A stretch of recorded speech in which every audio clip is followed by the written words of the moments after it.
Amis, bonjour à tous, si c'était bien ça vous savez aujourd'hui. Alors dans cette nouvelle vidéo, nous allons parler des aciers et de leur positionnement, des zones d'acier. Alors on connaît communément deux zones plus connues, les zones d'appui, c'est-à-dire que qui sont au niveau des appuis. L'appui peut être soit une poutre, soit un poteau, comme dans cette zone-là, on a le poteau rond là qui monte, c'est l'appui là-bas. Et maintenant alors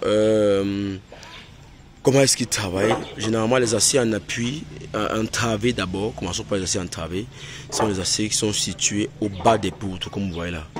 La zone de travée, une travée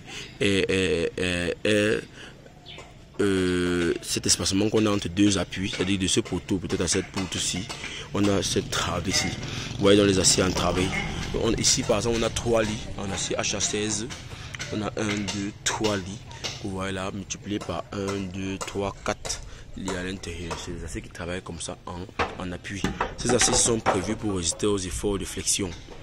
Donc les aciers en appui travaillent en flexion. Alors que les aciers en travée, pardon, excusez-moi, travaillent en flexion. La zone du bas résiste au moment de flexion. C'est-à-dire qu'on a tendance à se courber dans ce sens-ci, se courber là.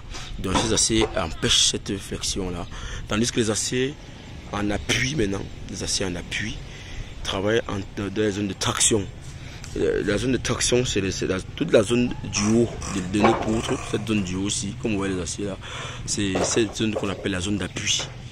La zone d'appui. Donc, c'est les zones qui sont soumises à la traction.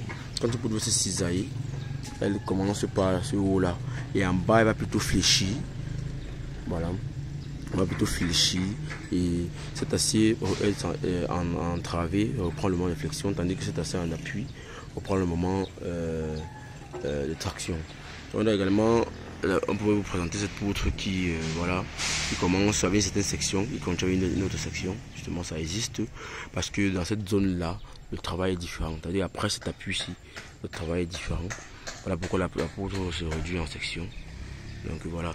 Et on a également vu que les conditions de bon bétonnage sont respectées ici parce que entre le plus gros granulat peut facilement circuler entre nos aciers là, sur cette poutre-ci.